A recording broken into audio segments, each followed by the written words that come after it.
So, ladies and gentlemen, fanboys and girls, nerds, weebs, and otaku, welcome back and welcome home.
Well, hello there, Apple Bites. This is your Apple Bite WrittenWrit Ralph talking to you straight from our show here, the WrittenWrit.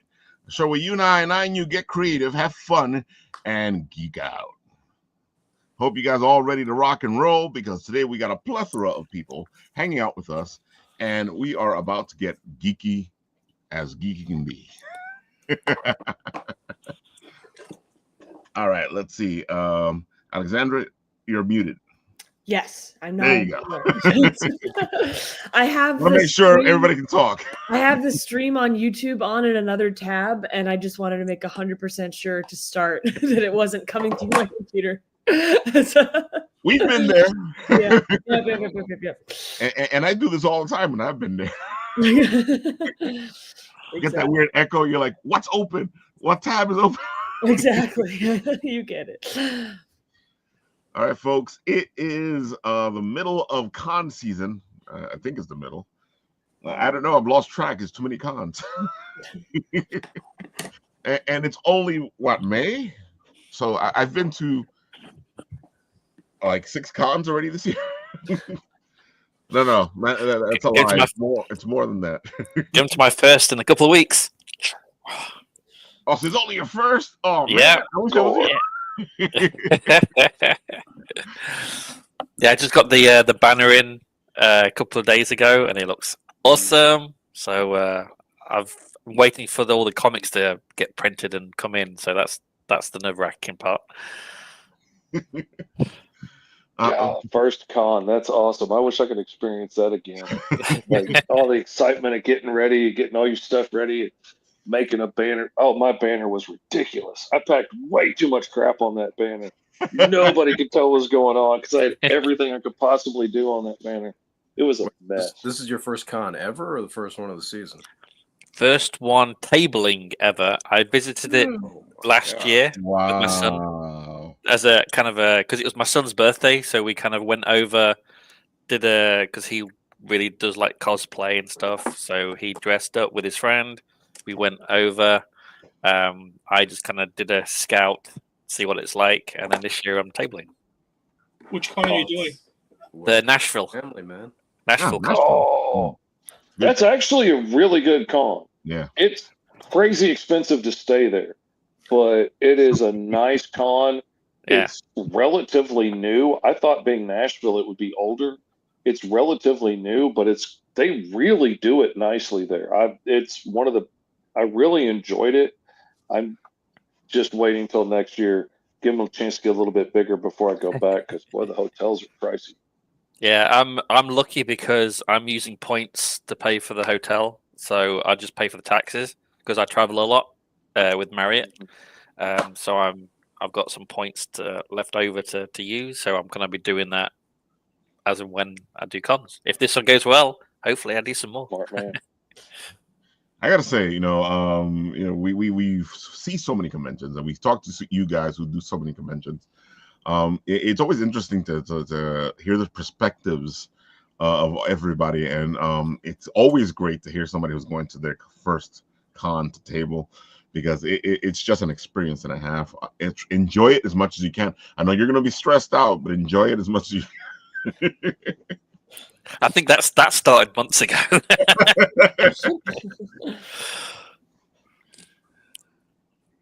Oh man, so let's see. Alexandra, you've been doing the con circuit as well right now, right? Yes, I have. I just moved from DC to New York, so I did go down to DC for AwesomeCon last month, but I'm now kind of really focused on the New York scene and the surrounding New Jersey con scene, which I didn't know until recently was as huge as it is. I'm so excited. I was at Castle Point on Saturday. It was great. Yeah. Castle Point's a great con, great anime con. Lots of fun. It's one of the better anime cons in New York. For sure. I could feel that energy. You know, you can tell when everyone there knows it's good. I could feel it. Yeah, because you can feel the audience having fun. Yeah.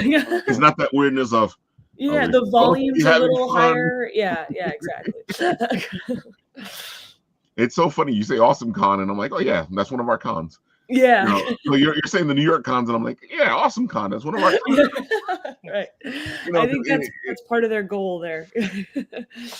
Yeah, because you know it's one of the ones we try to hit, and it's on our radar, and I know it's so funny because it's like tri-state area, but I feel like it's gotten bigger, you know, because it's like Virginia and Washington D.C. and you know now I feel like we're heading into a bigger circle when it comes to the East Coast cons at least, and it's like a family network now.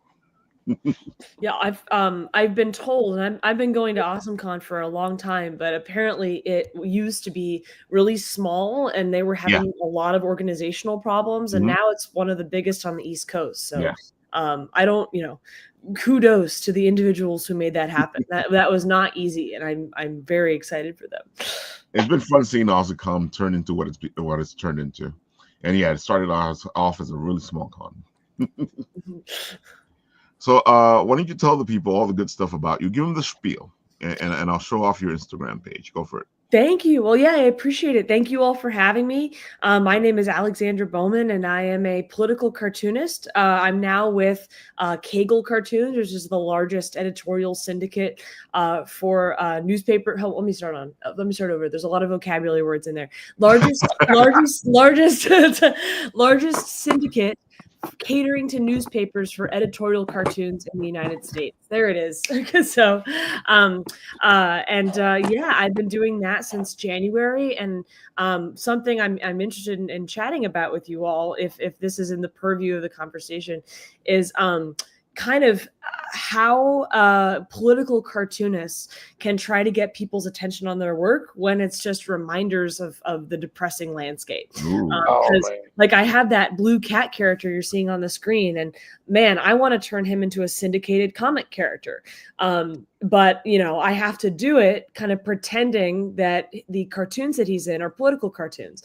So I just had a cartoon with him get picked up by a couple people this week, including the Brooklyn Eagle, which is fun and exciting. Nice. I'm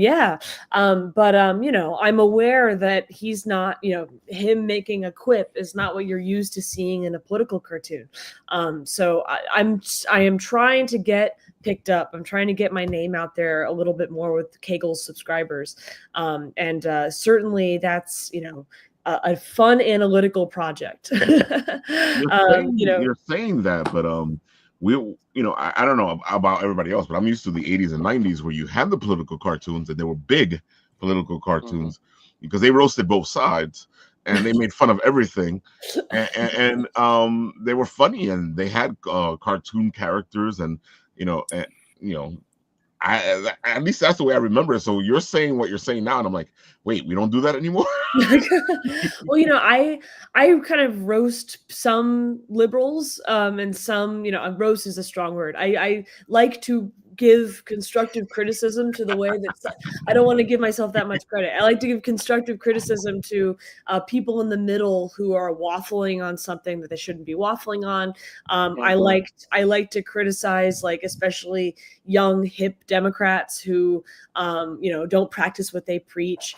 Not saying they shouldn't be preaching X, just if you're going to preach X, you gotta, watch the debate. If you're going to be upset that some people aren't engaging enough with the most important election of our lifetime, blah, blah, blah, blah, blah. And I do it all with essentially, furry art. So donkeys and elephants wearing clothes. And that was wait, we're not talking about regular people here? Yeah. Well, that was what made me excited about political cartooning in the first place, because it felt like there were very few open jobs for illustrators that would be consistent or respected in journalism fields and in those kinds of environments. And I saw that this field existed, and all that I needed to do was stop drawing only other people's characters or primarily other people's characters and put animals that I was already drawing in clothes, specifically donkeys and elephants. So I'm so grateful for this I feel like I cheated.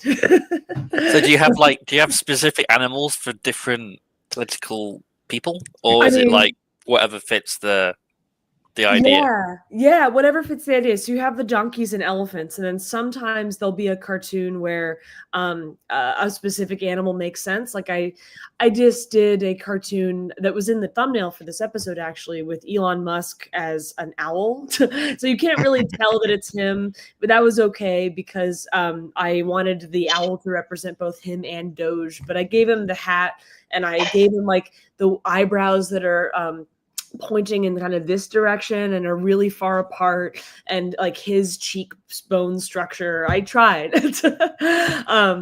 But I really, there it is. So see how the eyebrows are pointed like this?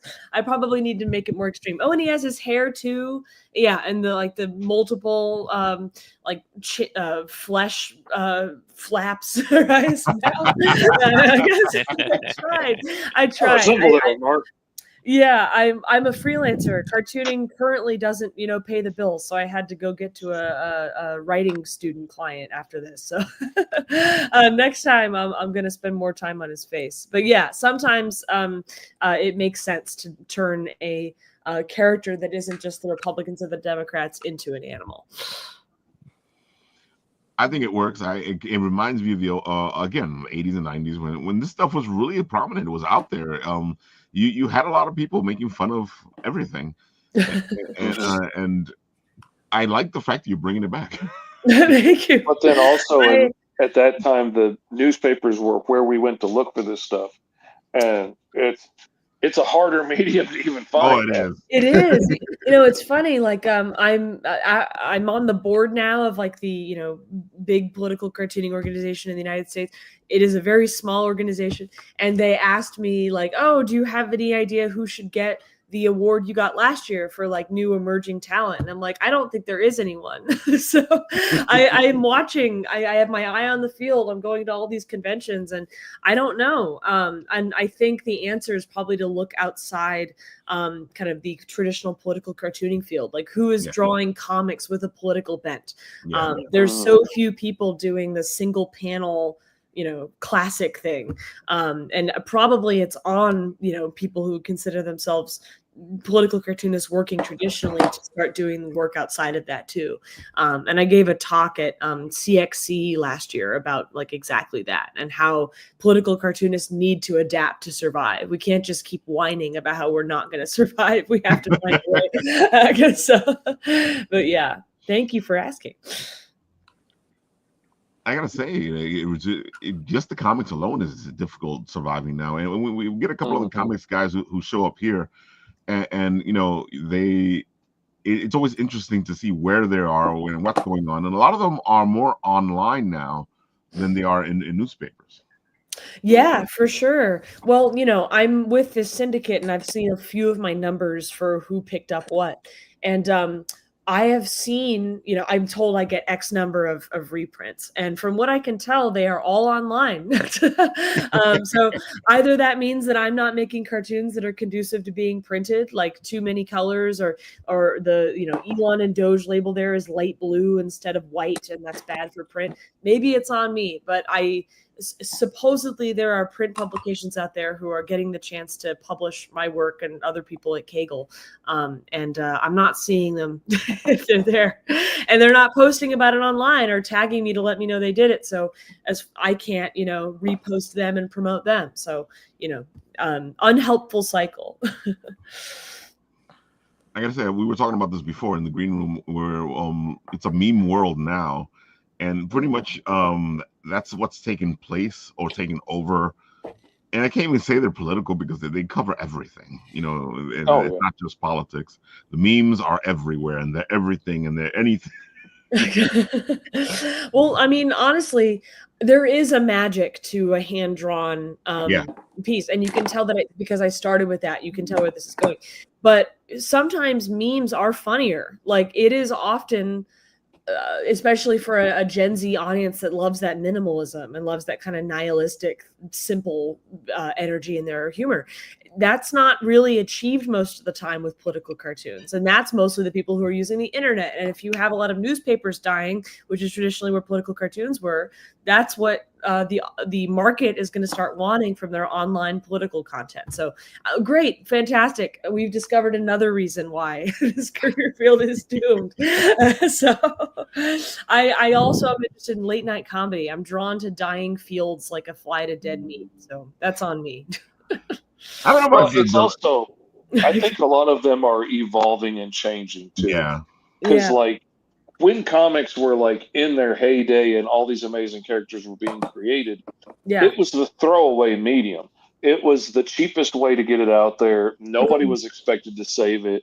You'd wad it up, stick it in your back pocket, and throw it away, later on when your mom cleans your room. Like, it was essentially like YouTube or TikTok now. Like, it was the quick disposable medium. So, I mean, I think some of us, we have to be willing to evolve and move into other stuff. Yeah. But, right. And I gotta say, as I'm putting this up, evolve and move into other stuff, you are like a jade of all trades, man, because you are everywhere and everything. And I gotta say, it's refreshing, actually. Oh, thank you. Man, I could speak for a while about how confusing and stressful it is sometimes to worry that I'm not pleasing, someone in one of the industries because I do something in a different industry. It's like, are the journalism people going to be upset that I also do this? Because I'm less concerned about the cosplay people. They seem exceptionally tolerant. It's like, yeah, everybody has a day job. A furry made the Pfizer vaccine. Who cares? But I'm mostly worried. Wait a minute now. I care. I want to hear more about that. Yeah, exactly. Me too. That was kind of dropped as a headline. I want to hear more. But yeah, it's I have a lot of interests, and like I was saying in the green room too, I don't want to drop any of them. I like all of them, and frankly, as a freelancer, you got to have a lot of things that you do in order to pay the bills. So, like I said, that's changing with the new syndicate I'm with. But yeah, it's fun to look at all of the things on this particular graphic that they made.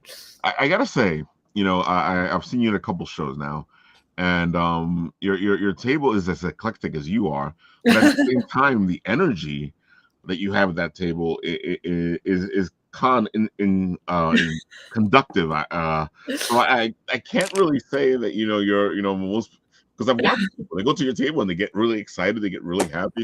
Oh, thank you. Oh, that's the goal, I that's kind of just the way I am most of the time, is being, looking excessively caffeinated at all times. But I won't lie, sometimes it is exhausting to do the Mickey Mouse routine at the table. And so it's never because I don't want to talk to someone. It's just that I've been there for 8 hours. I don't always have it in me, but I always try to do it no matter what. I am always trying to give it 100%. So the fact that is meaningful and enjoyable for people, it is so great to hear, and it makes it's a relief because it's not easy. I think the other reason is you're not phoning at home.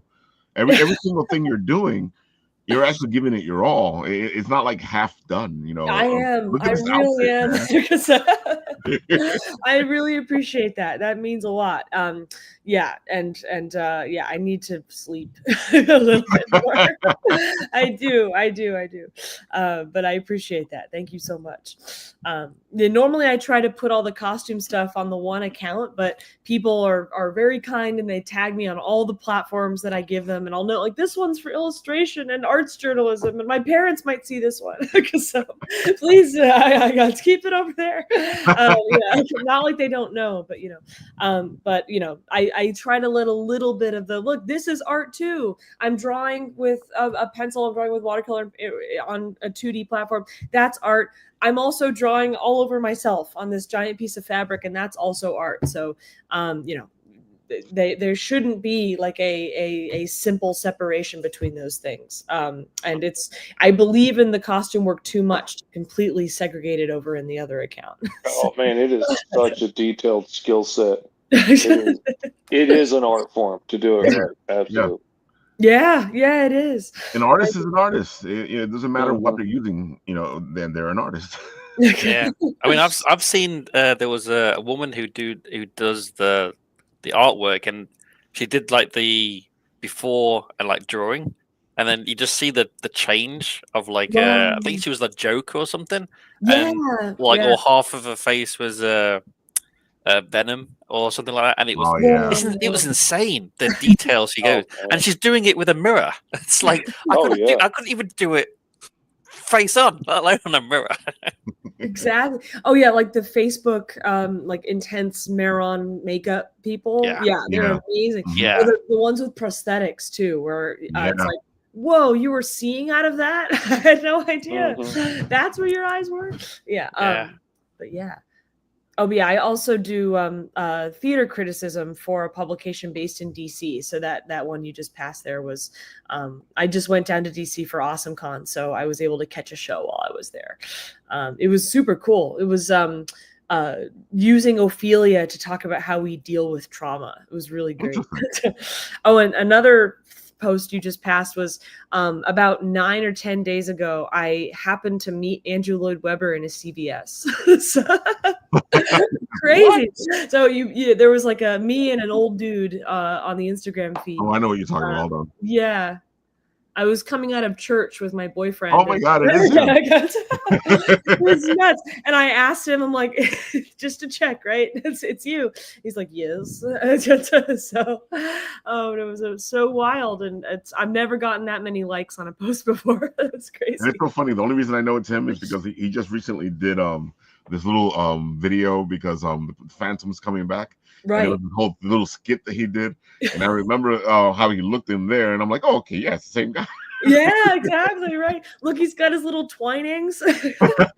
He was buying Twinings at CVS. He must, it's that CVS was relatively near where the immersive Phantom is supposed to be. So it makes a little bit of sense. But I mean, who would have thought he would be in a CVS on a Sunday at like noon-ish, crazy. That's creatives. Yeah. Were you able to pitch your cat's cosplay? The CVS checkout machines weren't working, so I had time to notice. The boyfriend was like, "Turn around, I think that's him." And then I, started hyperventilating, and it confirmed for my boyfriend it was him. And I ducked behind the soda shelf, made a plan, gathered myself. So I pulled up the costume Instagram, and I said, I had it choreographed. I was like, Are you Angela Weber? Yes. Oh my goodness, I'm a big fan of your work. And as I said that, I held up the top of the costume Instagram, and then I said, I won first for a cat at BroadwayCon, and he was like, well done, and now that's in my bio.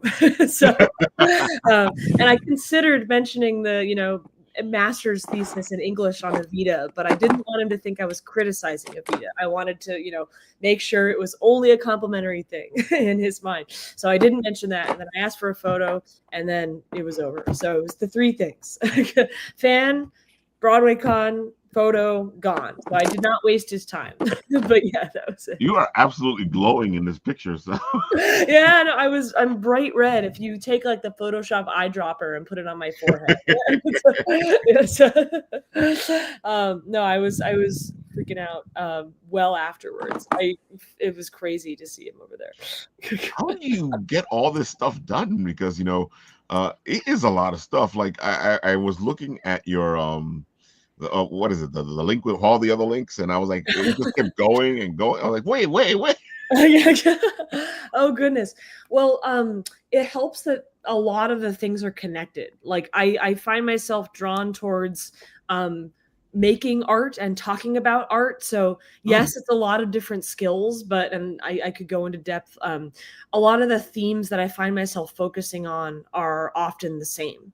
And the costume stuff, like the great thing about the Cats costumes is that there's very little sewing involved. And also it's about drawing on a giant piece of fabric and essentially visually designing something and just hot gluing hair all over the place. So it's just visual skills in a different medium. So, yes, I can say I'm combining disciplines, but yes, I am. But I don't want people to feel like, come join me in overcommitted hell because it's not that hard. But a lot of the skills do overlap. So thinking about what makes good art with the theater criticism and the arts journalism and making the art itself crosses over quite a bit. It's funny. There's Francis Bonet. He's a regular on the show. Oh, wow. That's great. He was such a joy. We stood next to each other for like 4 or 5 hours at that table. And, we were getting a little bit close to each other there, but it wasn't that different really while we were actually showing. Yeah, those mocha tables are kind of tight. Yeah. Yeah. The National Cartoon Society is awesome. You can table at big events that might be hard to get into otherwise. But yeah, we were packed in, and I was happy to do it, but we were definitely it was already like 80 degrees in there for some reason, and then they packed us in a little bit. It could be freezing outside and it's 80 degrees inside the mocha. Yeah, exactly. What's up? Yeah, exactly. Every single time I've been in there, I'm like, oh my God. I thought, I'm not going to wear a Cats costume to this, but I will wear a sweater that kind of resembles the Cats costumes, and that was such a mistake. I think it's lucky you didn't wear the Cats costume because you would have been all like, shh. Yeah, for real. Yeah, no amount of setting spray or setting powder would have, fixed that 100%. But yeah. Oh man, folks, she's an amazing artist. She's an amazing person. Oh goodness, thank you. I appreciate it. Dude, I met you and it was right away. I was like, okay, I gotta get her on the show. Oh, thank you. I've been wanting to do this for a while. But like my day job is primarily private art tutoring and private writing tutoring and like college essay instruction. And so I work when most people are not working, and I work when people are not at school. So most of the time my weeknights are booked. So I wanted to get on the show earlier, but because of needing to pay the bills to afford to get to do all the art stuff, I haven't been able to pay for the dream. Yeah, exactly. Yeah. We all know that one. We got to pay for the dream. Yeah, exactly. Right. Just keep on keeping on. Exactly. Right. But thank you. Yeah. I'm so excited to be here. Thank you for having me. Oh, no problem. I was going to keep trying. I was going to make sure it happened. It's been on my radar. I've been so excited to. Yeah, that's one of the reasons I was happy to get you on today, because I know you were saying you were going to be like all over the place for the next 2 months. Yeah, well, Mother's Day this weekend, so I'm going back to DC. And then Fan Expo Philly, come say hello. Table like A201, I think. I'll be tabling there with my friend Eric, who sells like how to do D&D books, which is now you're talking more of our language. Yeah. And then after that, I'm coming back to New York and then flying out to the UK for a month to visit a friend and hang out. So I was looking at the time zone conversions thinking, man, neither 7:30 nor 10:30 is going to work. I have to do it this week. It has to be now. Okay, I don't do it anymore. You're hurting my feelings. You're doing all the well, I'm just sitting here drawing comic books all day. Like, you hurt my feelings. I want to go home. Well, no, I mean, that's the thing, right? Is that I have a couple different major interests emerging, and I know that I need to drop some things or I'm not going to live very long, so it's really important to pick at least a few things, and that's something I'm trying to work on.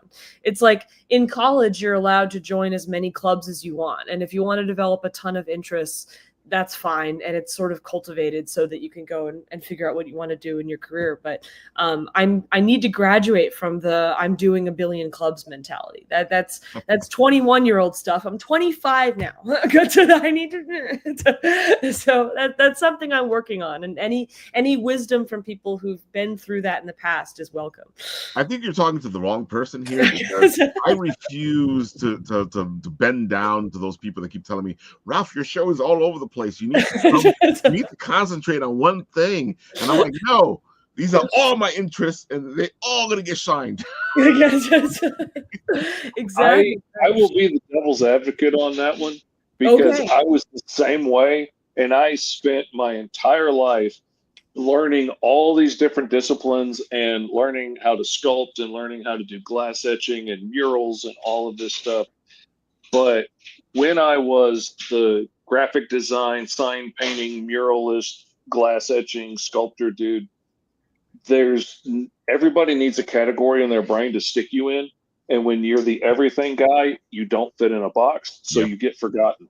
And forever, people would run into me. They'd be like, "Oh, I remember you. I wanted to have you paint a mural, but I couldn't remember who you were. So I was somebody else did."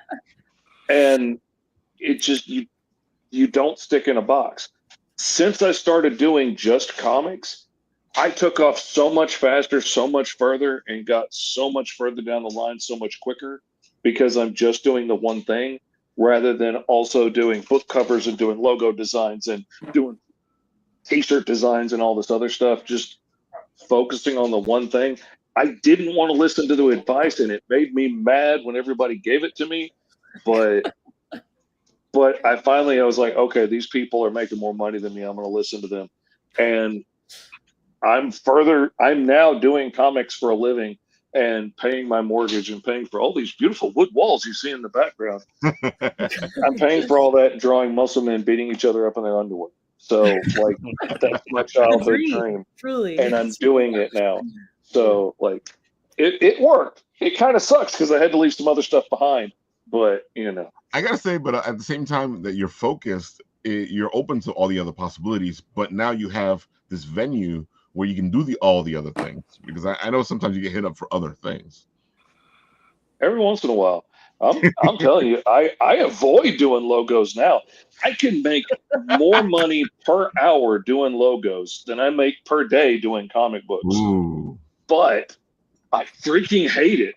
And you're always working with people that have never hired an artist before, and they don't know what they're asking for, and they're putting their life savings on the line to start a business, and they're terrified, and it's just miserable. And when I'm doing comics, I'm almost always working with at least semi-professionals that have done this before, and they know how to hire an artist. They know how to ask for revisions, and bam, bam, they give me a script. I give them a book. Everybody's happy. It's so much more fun. And so I work harder and I work longer hours, but I enjoy my job, and I'm making sound effects in my chair all day as I'm drawing. Oh, that's awesome. I know what I like when I see it. I hear that all the time. Mm-hmm. And that means going back to the table like 10 times to get it right. That means you don't know what you want. You ain't got no idea. That's exactly. Right.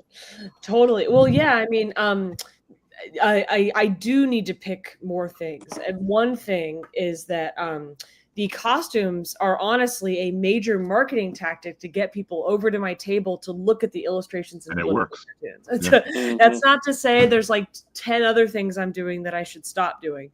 But some of the things are kind of work with each other. Yeah. Yeah. Right. Exactly.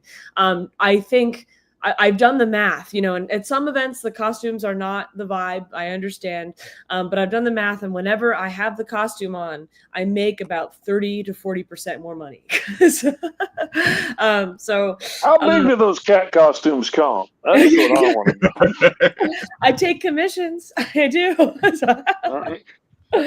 Yeah, anything big and colorful and dramatic should have nearly the same effect.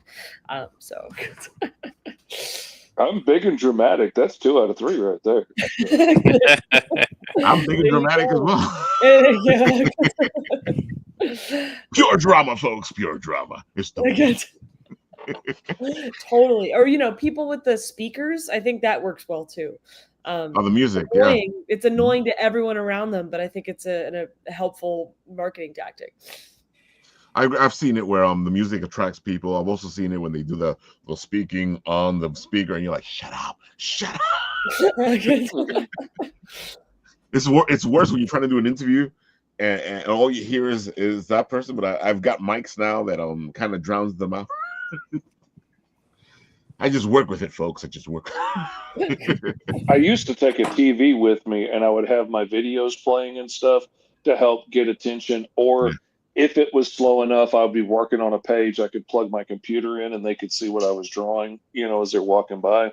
And it worked good, but I would always apologize to my neighbor. I'm like, look, I know you're going to get tired of this. I apologize. I'm going to keep it as low as I can, but you're going to hear the same video over and over and over and over again.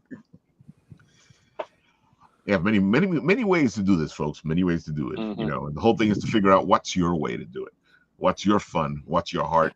And don't get stuck doing something you don't want to do. Yeah, I kind of think that's the most important part, If you're not doing this for you, then why are you doing it at all? Yeah.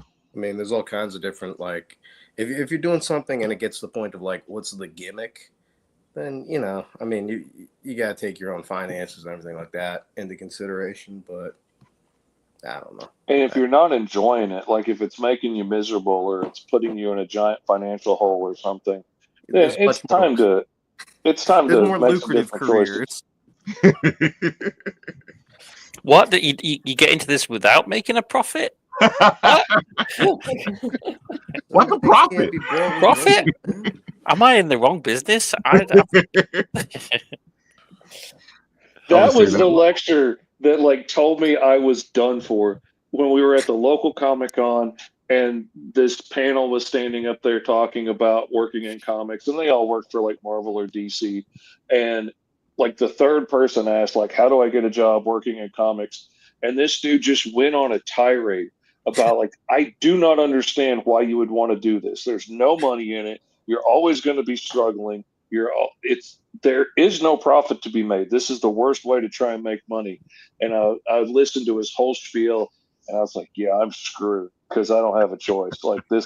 I've got to tell stories, and I am. It's tough though. He wasn't lying. Sometimes you do what you got to do. Yeah, you got to get those stories out of there. That's what I always say. They need to come out of here before I go, oh, woo. Oh, man. So, Mr. Fish, let's show the people what we're talking about when you're talking about all the beautiful stuff you're working on. Let's do that. Oh, look at that. Alice Lost in Wonderland, issues 1 through 2. We just passed the 50% mark today, which is awesome. We hit 50% in the first 24 hours, which in this economy right now, I'm taking that as a huge win. I'm super excited. That is a win. Congratulations. And we are 10 backers away from hitting our first milestone goal, which will release a new freebie for all of the physical backers. We hit one of the pre-launch goals I had set, so everybody is going to get a 2 1/4-inch button magnet with Alice's face on it, which is across the house on my refrigerator right now, or I would show it to you. But everybody's getting a freebie because of the pre-launch backers that we got. And every 50 backers is going to release another milestone reward. And then we got stretch goals and all that stuff to come. But you're really working lots of cool stuff. You're really working it, but that's what you're man, I'm trying. I'm learning from everybody I meet. I'm picking up new stuff from everybody as it goes along, and trying to make it as cool as I can. Try and make it as engaging. I want the fans to feel like they're a part of it, and and feel like they're involved. It's an awesome story I've been literally working on for 30 years. It follows Alice, who has spent her entire life lost in this interdimensional rift of Wonderland.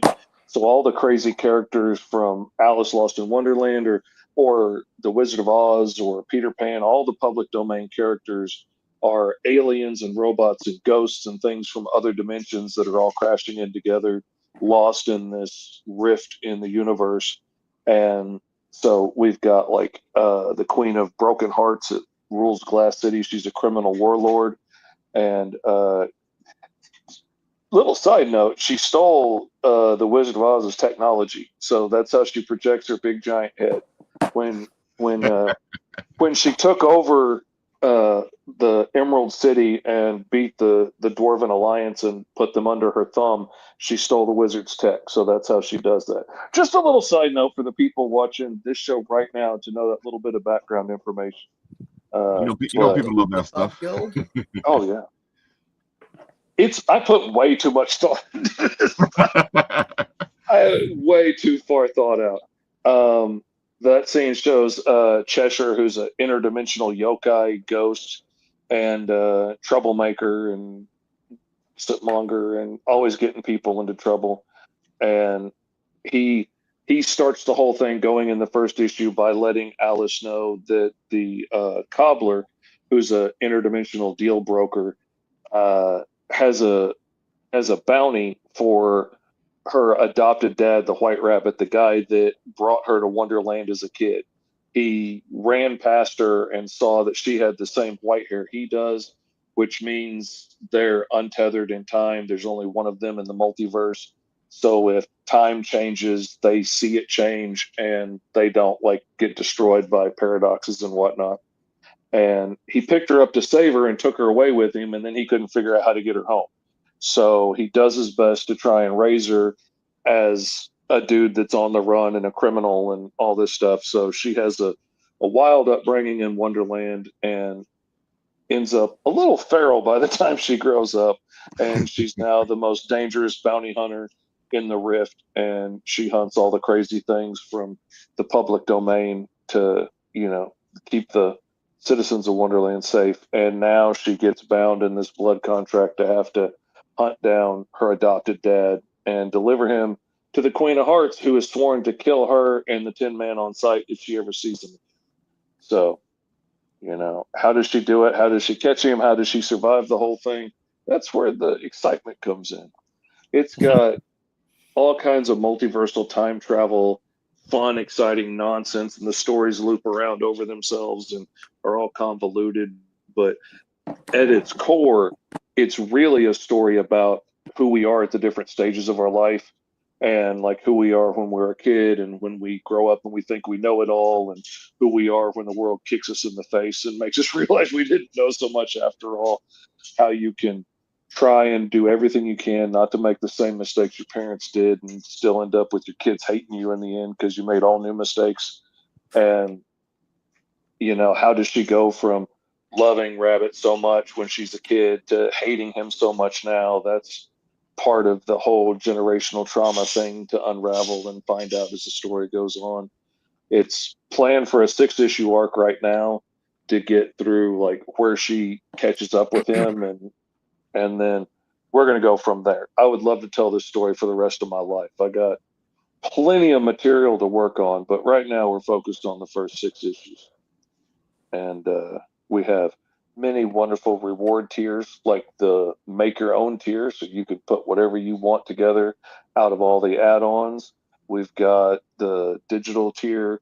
And since the first one was on BackerKit and a lot of my Kickstarter backers didn't go over to BackerKit for that campaign, it's got both digital issues on it here for the people that want to catch up. And then the print issues and stuff, everything includes domestic shipping and all of the freebies that are going to get unlocked and everything and the magnets and all that stuff. It's all covered in the price. And then we got the physical catch up with both issues. And then a pretty good deal right there. Yeah. If you go down to the next one, I'm really excited about this digital tier. It has like not only the digital issues, not only like the wallpaper map of Wonderland that Rabbit has drawn that shows all the different realms and stuff. And it's got the cell phone wallpapers from every variant cover I've ever done on any of my books. It also has, I'm really proud of, the audio read along books to go with the books, because Nice. I have a lot of dyslexic fans and followers from the Tourette's world and stuff, that like one of my big fans that buys everything I do was telling me how excited he was. Like, I've looked at your book 6 times. I haven't read it, but I've looked at it a whole bunch. And I'm like, why not release an audio read along version to make it easier for some of these guys to be able to enjoy it? And I on this appreciate stuff like campaign, that. Yeah. we're doing miniatures too on this one, like D&D miniatures. So there's STL files that you can get on the deluxe digital tier, so that you can print your own minis at home if you want to. So you don't have to miss out just because you're not getting a physical shipment. So I wanted to make it as cool as possible and add as much cool stuff to it as I could. So that's available on the deluxe digital tier. And then we've got t-shirts, and we've got actual big physical prints of the map. We've got the digital swag pack that has like the whole library and all the STL files, and a file for the Mighty Caw figure, which is going to be available on the next Caw campaign. But he came out really freaking cool and has this big giant sword and everything. So that's available in the STL file if you get the higher tier. You're really giving people a lot for their buck. I'm trying to. I was really surprised on the last campaign how many people I sold the whole library to, and it's getting big. So like when it's getting into this bigger pack, I've got to start getting bigger boxes made so that I can fit the whole library and stuff into them. And so I'm figuring out the packaging now so that I can like have the poster rolled up in there safely and have the books in there when it's like 16 books, and make sure everything gets there safely and doesn't get destroyed. That's a pretty good deal for all of that. Oh yeah, man, that is a lot of books, and the poster and the mini comics and the read along files and the T-shirt, and it just keeps going and going. Love it, love it, love it. And then we've got like the second part of the mini comic that came with the first issue. And these are like, I don't have it on me, but they're like the He-Man sized mini comics that came with the action figures. Oh, I remember those. Yeah. And the first one's like 16 pages. And it's a really cool little story about how Alice meets Big Ten for the first time when she's a kid.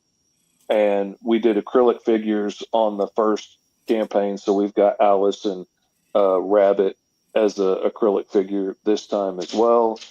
And all of this stuff is available as separate add-ons if you want to get them individually. We also have delayed shipping, which is really awesome. And if you haven't heard of it, you guys need to start offering this on your campaigns. I will be. For all the regular backers or like the overseas backers. Like I got a guy from Singapore that buys everything that I do. But it costs like $35 to send him one comic. And so for $1, he can add this add-on. I will refund his shipping cost at the end of the campaign. And then I have a shelf segmented just for him in my office, and I'll put his stuff on there, and then he can store it till, we were just talking today, he's going to save up all the campaigns this year and ship it at one time, because it's the same price for me to send him one comic or to send him 3 pounds of books. And so, yeah, might as well save up and do it all at one time. Man, That's a good deal. If they had that for some of the books I follow from Australia, I would have a lot more physical copies than digital copies. I can tell you that. And I remember that you did this cover with oh my god, I was like, dude, yeah, and that's the worn version of the cereal box cover, like where all the edges are beat up and stuff that he didn't use on the main campaign. So this is the only place to get that particular variant cover. I'm only printing up the ones that sell on here, and then that's it. So I do a lot of those. I do a lot of those in very limited numbers that I should probably do more of and make more money on. But if I say it's going to be limited, it's going to be limited. So, that's that. And of course, all your books. Oh yeah, all the books are available. I'm doing them in bundles this time. So like if you want issue 3 of the Mighty Caw, tough. if you haven't read The Mighty Caw, then you can get all 4 issues, all 5 with the source book in one bundle, or you can get all 5 books from Green Zone in one bundle. But it's too many add-ons at this point to have each one of them separately as physical and digital. So I'm doing bundles this time to make it easier Makes on more myself. sense. Those spreadsheets are killing me at the end of the campaign. Yeah, and you can get all the T-shirts, you can get all the previous mini comics, you can get the acrylic standee figures from the first campaign, Alice and Big Ten, which are all double-sided, so you can see the front and backs of the characters. If you like that kind of thing, I think that was a neat little touch. There's also digital commissions and pinups and covers, and then there's actual physical art commissions where I will draw whatever you want on 11 by 17 sheet of comic book bristleboard. So that's a really good deal for that. That That's costs way just more some than of the that to get one of things these. I've drawn recently on like SketchUp with Mog and Mel, and so yeah, you can get whatever you want. And I was saying it earlier. I found a place here in Little Rock that's right down the street from me, basically, that will be doing the printing. So it'll all be printed in the USA this time around, and hopefully that's going to really cut down on the turnaround and stuff. I don't even have to pay shipping costs. They're going to drop it off at my door. So that's freaking awesome. So I'll still be able to do a great big print run and get it out in good time. So I'm looking forward to that.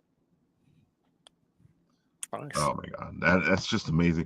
It always amazes me how much you put out there for your people, because you really go all out there. I really try, and I like talking with other creators that are doing smart things and doing cool stuff, and like comparing notes. Like I was comparing notes on add-ons and stuff with Lori Calcaterra the other day, and we were talking about like all the add-ons that she's done, and we got to talking about t-shirts, and we do our t-shirts the same. Like we buy nice high quality t-shirts and then do DTF prints on them ourselves. And so you get a nice t-shirt that you actually want to wear in whatever size you want. You're not some cheap, on demand thing that's going to wash out the first time you wash it. And she was selling them like $10 cheaper than I was selling them. And we crunched the numbers, and like we made the same amount of profit. But when it comes down to it, she had a lot more people wearing her swag out in public, enjoying their shirts than I had. And I was like, that's more important to me. So I dropped my price down to where hers was. And hopefully we'll be able to sell some more shirts and have more people out there rocking than, because that's always really a great commercial, having people wear your stuff. Oh yeah, man. That's the best part. You live and you learn, man. Exactly. All right. Let's get this going. Give us the info. Give us the information. Give us the stuff. Give you the stuff. Exactly. WrittenWrit is a apocalyptic horror, both pre and post, because the first 6 to 8 pages of each issue is a glimpse into the future. Apocalyptic, you follow a survivor and his trusted companion Sam as they go through a very changed London, where there's mutated monsters. You can see them there. But the main body of each issue is following Richard Marin and his team as they struggle to understand and stop a virus spreading across the world. So if you think about The Last of Us meets Outbreak, it's kind of that's the kind of vibe I'm going for. Love it. Yeah. I gotta say, how do you come up with all this stuff? like you said before, it just needs to get out before I go nuts. So it's it's strange how when the pandemic with COVID-19 happened, right? Because I wrote this obviously before that, and I was like, maybe this doesn't spread as quickly, But then COVID happened, and I'm like, oh my god, this is actually scary. How quickly it spreads, and it's it follows the path of British Airways flight. So the first 4 issues are set in London. When the aircraft lands and like they gain entry into the aircraft, and it's full of like kind of a black fleshy mass. People are cocooned, some are dead, and they try and investigate what the hell happened. And as they investigate, they follow the path of the airline back to Hong Kong, which that's where the next 4 issues are set, as they investigate the passenger X who arrived on the plane. And as the story continues to follow the path back to the source, then they find out why the virus is so hard to basically impossible to stop. And as the storyline goes, the main parts of the issues catch up with the future. So it's a 16-issue complete storyline. So the last 4 of so that's 13 to 16 will be fully in the future. Wow, this art is just like wow. Oh, it's beautiful. Yeah, it's incredible. I mean, Ezekiel, the artist, he's doing my Blood and Fire, Ice and Bone series as well, and I keep him busy. He's amazing. Yeah, just it's amazing because it's black and white, and it really tells the story. So sometimes it's hard to do it in black and white. Yeah, it's not really black and white though. It's slightly, yeah, it's slightly colored, but it's that kind of off tone that kind of really captures the horror, especially during these scenes here, where it's in that kind of glimpse of the future where the mutated monsters are kind of running riot across the globe, and survivors are just trying to keep it together, and not always the case. Not everyone is good, not everyone is bad. It's just trying to survive. It's so funny that like it was the same moment for you that was for me. Like I always thought that they were exaggerating in the zombie movies, where somebody would hide their bite and just get everybody infected. And then the pandemic happened, and I was like, oh, freak, people do this shit. People are willing to die for a haircut, and coughing on people as an aggressive tactic. Not only that, but they proved that in America, especially because of the I'm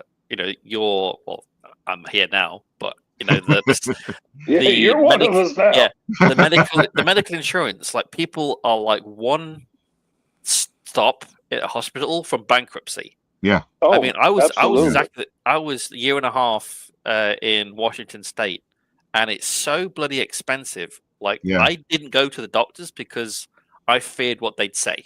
Yeah. So, 100%. Yeah, and that's true. You work yourself to death because you're afraid to A, lose your job, or B, you don't have the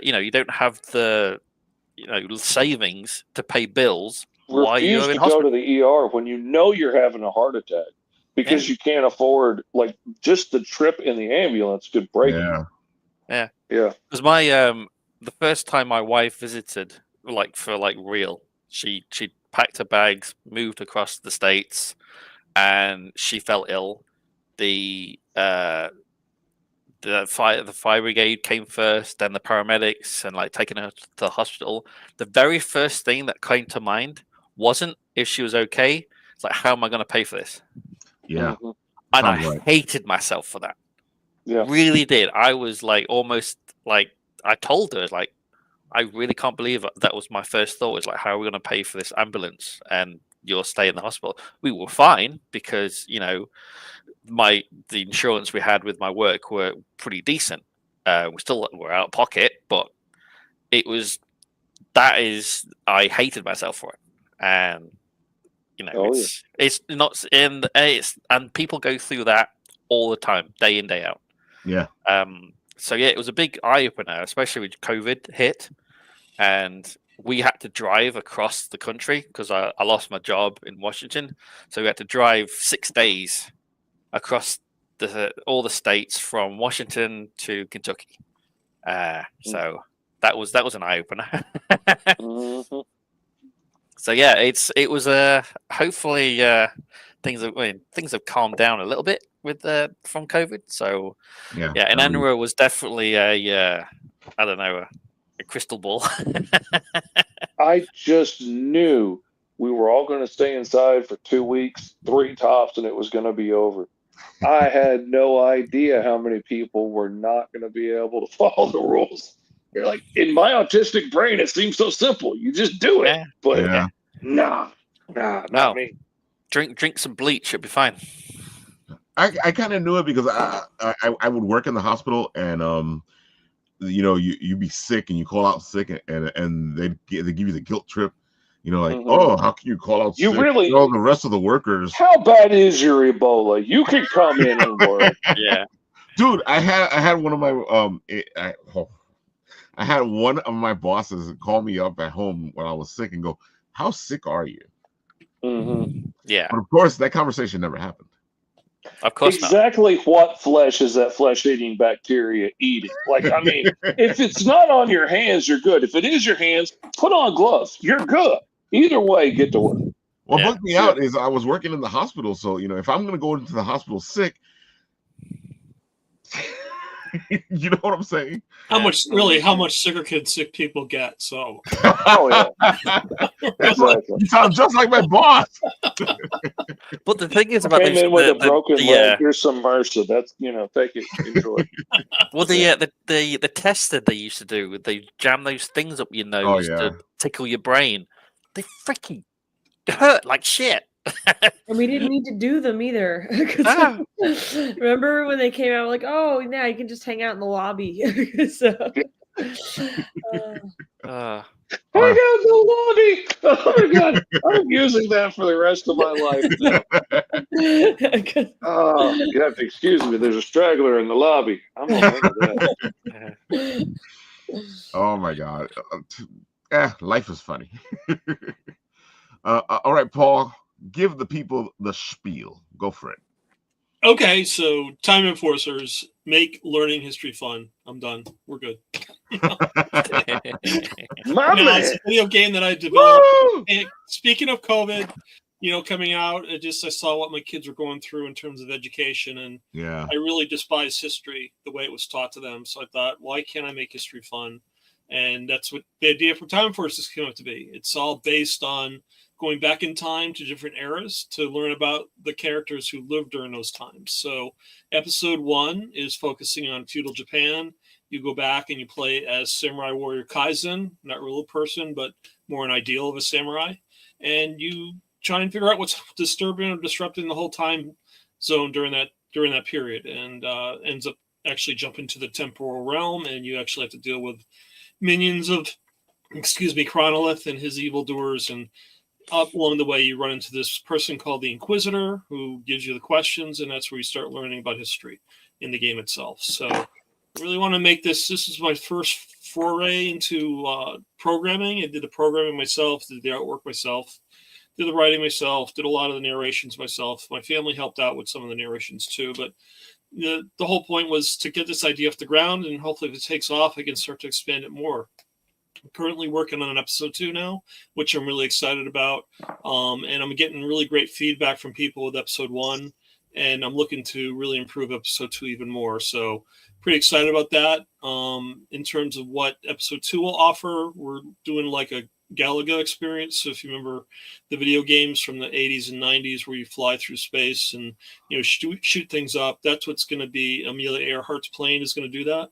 And we're looking to build out an arcade section to it. So hopefully the gameplay lasts a little bit longer than it does now. And we're going to have more puzzles too. I mean, I am developing different puzzles along the way for episode 2 that will include more challenges. And we're also introducing new characters, including one called Nico Time, who will be voice acted by someone on this broadcast. I can't remember his name. I don't know who you're talking about. Yeah, I don't know who you're talking about either, Ralph, but that's okay.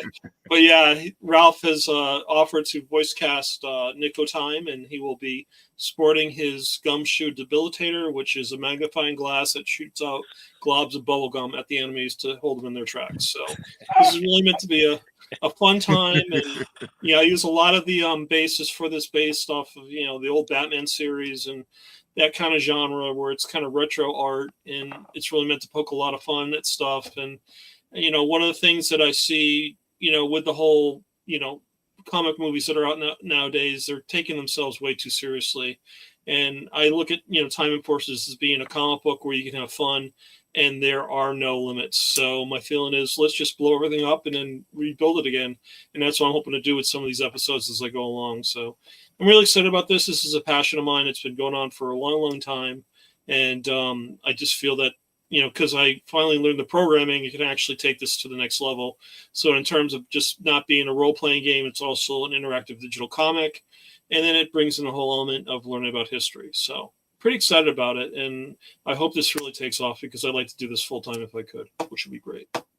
So I mean, there's a lot of, time zones you can visit as well. So it's almost endless, really, of where you can go.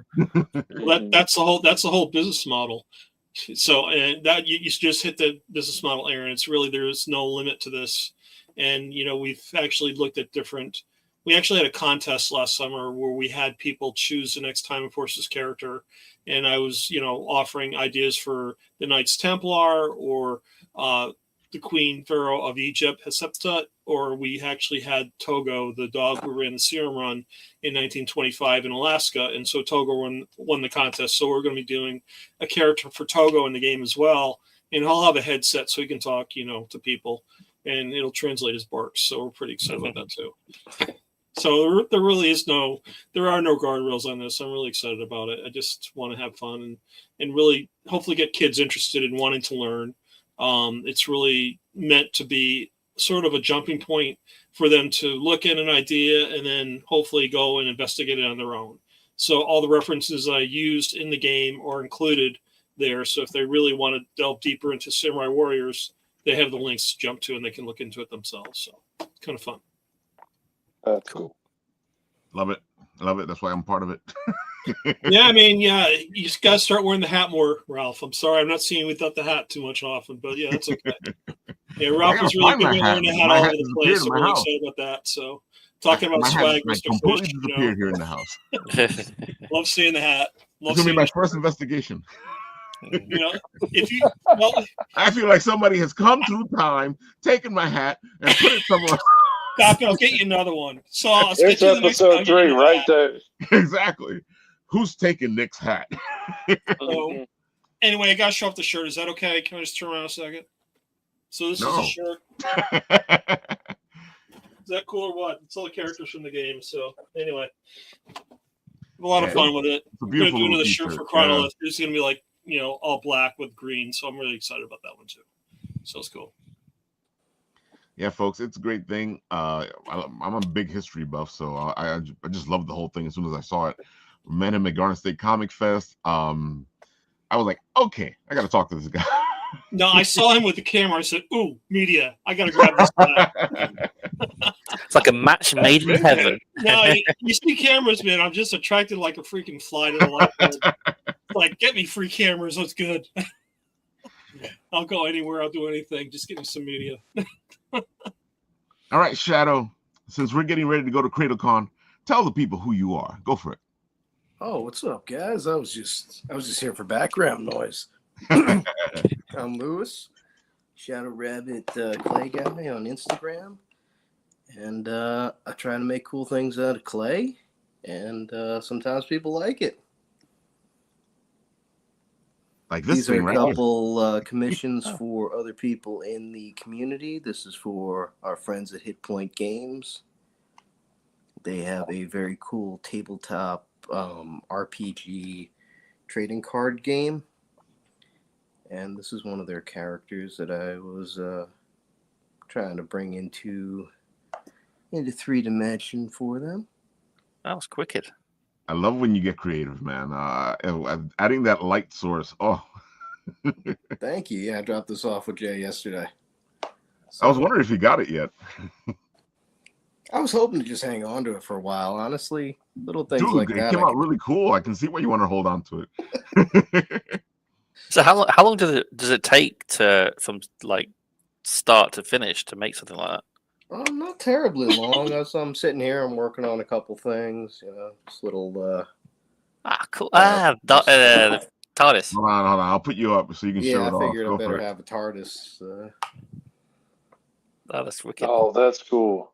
Awesome. So these are little stuff. I thought it wasn't so well at the con. You know,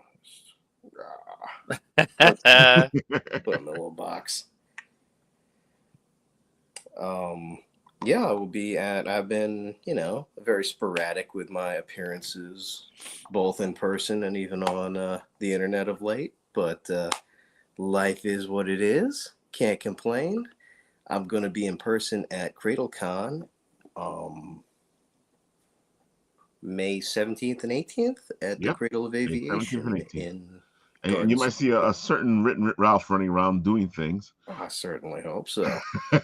This is from the Long Island Tabletop Gaming Convention, which was at the Cradle of Aviation as well. Which was at the Cradle. Folks, do yourselves a favor. If you haven't gone to one of these events at the Cradle of Aviation here in Long Island, you want to do it because it's such museum and it's a con. I maybe just like hanging out there because it's like the Moonlander and stuff like that. So I can get a double write-off then. One, I can go to the museum and say I'm doing research for the game. Exactly. Two, I can go to the con and spend all my money on stuff. That's cool. Exactly. They're a non-for-profit organization, so that's the nice thing about doing comics for a living is I'm not wasting money at a con. I'm investing in research. This is all market research to see what the competition's up to. I am checking print quality. It's all research, people. Really? I promise. You meet some cool people there too. Trade show expense. That's what I say. So anything I spend is a trade show expense. Hey man, you got to tell me how to write that up. But yeah, it's I make all sorts of sculptures out of different mediums. My favorites are kind of these little miniatures that I make on the spot out of wax or clay. But I really love doing prototyping for people's indie comics or Kickstarters or trading card games or really whatever. I'm definitely thinking of ideas for some of mine. So I would love to. I sort of love. And just to prove this point, hold on a second. While I'm terrified of the impending apocalypse, I love making stuff in that genre. Teddy Bear's back. Oh, there he is. It's my teddy bear superhero, which Shadow Rabbit has helped me bring to life, except for the fact that he has the lanyards on him. But he holds things. The lanyards, that's just part of it, Yeah, so you guys can see him without the lanyards because he is so cool. Shadow can make your dreams into reality. This is my little dream right here, which I'm working on right now, and I'm hoping to get into Kickstarter by the end of the year. Nice. It's gonna happen. That's awesome. I seriously almost did sculpture instead of comics when I had to relaunch a freelance career from nothing. And the funny thing is, it came down to storage. Like, sculptures take up more room, and if I was working digitally, that doesn't take up any room, or pages lay flat, and that honestly was what came down to the final deciding factor. And so I did that instead. We'll take you back anytime you want to get here. I miss it. I'm actually working so hard on trying to stick to this new schedule so I can have some free time in the evenings just to do things I enjoy. Because, I haven't sculpted for fun in a long time. The only things I've come even close to doing is, making things for trade shows and stuff and, work stuff. But I've been trying to find time to make an 8-foot tall Virgil for Green Zone. Okay, take the shows, but then I'm like, God, that's gonna be hectic haul around. But God, it would stop people to look at this giant lizard dude. Oh man, so many people would stop to take pictures. Yeah, that would be pretty sick. I mean, it would be pretty sick. And you're right. Alexandra was telling us, you get that big, colorful. Exactly. Exactly. Yep. It's I want to see that. What I really wanted to do an 8-foot tall lizard person. So is please make that like, I wanted to make the 8 foot tall Virgil to put in my booth. And then Bellamy is like 5 foot nothing and 90 pounds, and she's based on my daughter. And I wanted to dress her up in cosplay, have her go around handing out cards like, have you seen my partner? And if they come, take a picture with him and post it on social media, then they get like a free something. I love that. And that's the difference between a gimmick and having fun, sir. Exactly. Yeah. I love so that. Get people involved and have them come out and check it out. Like, oh, and come take a picture. That'd be so cool, man. I need to find time to do that. That's what the new schedule's for. Hopefully I can do that. So, Alexander, tell the people one last time where they can find you, all the good stuff. Go for it. Absolutely. So the costume stuff is on Instagram at A Bowman Costumes, and the political cartoons and writing and just general things go on Alexandra Bowman Art on Instagram. And I am still posting on X or Twitter, and that's at scripta_bene. And it's all there too. And then I've been using Blue Sky a little bit more. And let me pull up Blue Sky because it's such a long handle that they give you. I want to make sure I do it right. I was on a thing recently where I just guessed. I'm like, it's this same avatar as my Instagram. It's my name. Go find it. It's alexanderbowman.bluesky.social. So there, it's very easy. But yeah, that's where you can find me. Thank you so much. I was telling you, like in the green room, I was like, I was here in this section, and I was like, damn. I need to take some of that stuff at the top out because it's like, oh, here's my new article, check it out. But, only some of those things are worth keeping around as like major portfolio pieces. But thank you, I appreciate it. There you have it, folks. Go check her out, and of course, like I had up before, where did I put it? Let me go back into time, folks. Yeah, you're not gonna allow me, are you? Oh, there it is. Die. Share this instead. There we go. Like we saw over here. There's her schedule for where she's going to be here in New York. I already see that we're going to see you a couple times. Yeah, there's a couple more that I need to add. I was going to post an updated list, but PoochieCon in the fall, I forget exactly when that is. That needs to be there. And then there's a couple events that I just keep learning. That's the joy of this whole city situation. Oh, dude, you know how many you learn events? about a new thing every single day, and then you have to choose between 5 that are happening at the same time. It's wonderful. Let me see. We're going to see you at Bronx Anime. We're going to see you at New York Comic Con. We're going to see you at Big Apple. Yeah, I'm trying my best. I'm trying to experience everything at the same time in the kitchen sink. We'll see how that goes. Here's the Poochie one. Yeah, okay, October 4 through 50, 4 through 5, 4 through 5th. There's a lot of, they're doing this really cool like cosplay guest influencer thing. Cool. And they put me in a group chat with a ton of amazing costume people, and seems like it's going to be pretty well attended and by some awesome artists. So definitely check it out.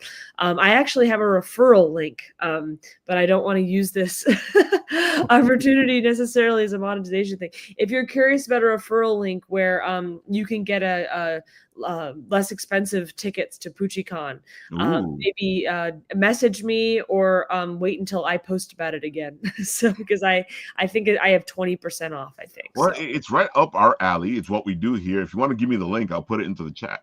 Got it. Okay, let me pull that out. Dude, anytime we can get our people some money off of these cons, yeah, totally. Go. Oh my gosh. Okay, this link should work. I just put it in the Zoom in the chat, so you should see. Cool. That. All right, I'm gonna grab this and I'm gonna share it with you guys, and we're gonna save you some money.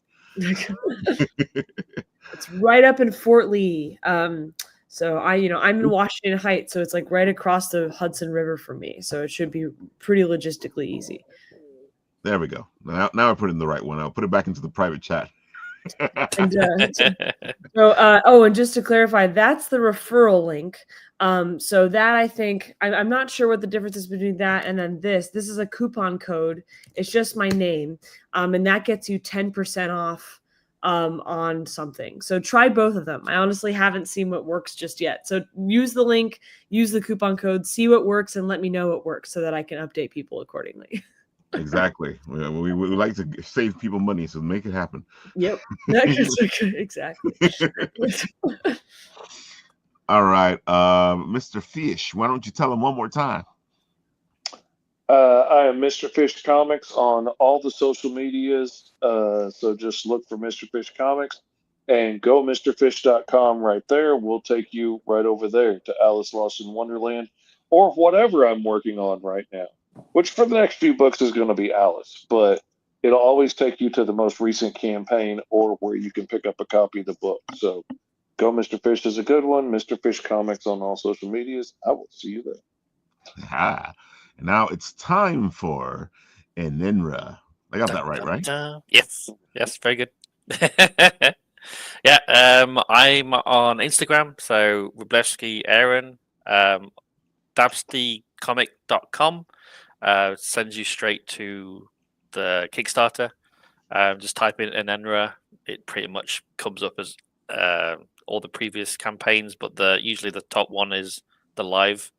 I'm on Facebook as well. I have groups for Enenra, Blood and Fire, Ice and Bone, and Amor Patrice, my supernatural horror. So I pretty much go between them. Yeah, go check it out, folks. This stuff looks good.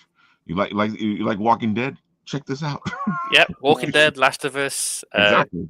Days Gone, Outbreak. I think Helix is another one. It was pretty good. So if you like that kind of apocalyptic horror, check it out. There you have it, folks. And now Mr. Paul, or say Mr. Time Enforcer, or Nick. Call me CT.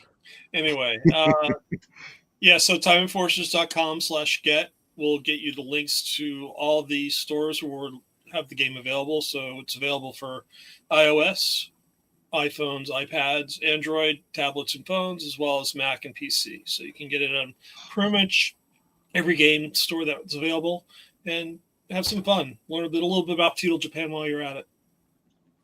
There you have it, folks. And of course, our friend Phil Russert is working on his Kickstarter for Papa, which is a book he dedicated to his father, which he was trying to get to his father's hands before he died, but he wasn't able to. Now he's trying to get this comic funded so that he can make this into reality and bring to what he said to his father to life. So go help them out. It is a fantastic book. I give it 5 stars. I've got a chance to read it early. And this is classic Silver Age comic books to the T. Great, heartwarming story. Go check it out. I'll put the thing into the comments section there so you guys can go support. But I tell you now, this is a great book. And it's a great Father's Day gift. And they'll get it before Father's Day. Yeah, because Phil gets his books out really quick. And one last thing here. Let's see, where did I put it? I got so many tabs open now. All right, here we go. This Saturday, May 10th, me and a bunch of the guys are going to be hanging out at the Bronx Community College. And we will be talking creating comics. So if you guys want to go talk creating comics, ask questions, you want to get creative, you want to do your own comic, you want to do your own thing, well, here's your chance to go ask a bunch of questions to a bunch of guys who have been doing this for a while. We actually have been doing a series of these events for the past month and a half. And right now there are 3 episodes on Bit and Apple TV you can check out. One of them was publishing, one of them was writing, and the last one with Mr. Fish was artists. So go check that out. And it was a fun time and a lot of information was given out. So if you guys are free, May 10th, go to Bronx Community College and see us, hang out with us, get creative, have fun, get questions answered. And of course, Shadow and I will be at the Cradle of Aviation on the 16th, no, the 17th and the 18th. I think it's 17th and 18th. 17th and 18th. Yeah. So go to the Cradle of Aviation, have some fun. It is a museum, and at the same time, it's a convention, and there's video games. It's gonna be fun. That's a trifecta, folks. Trifecta. And you don't have to put the quarters into the games because they're free. That is very cool. Anything else, guys, before we go? Just Nashville Con, 7th and 8th of June. Yeah. Be there. See me. Go see him, man. It's his first convention. Give him support. Give him love. All right, folks. You guys know where to find us. This will be the end. And what I do here is I press the button, and where it stops, nobody knows.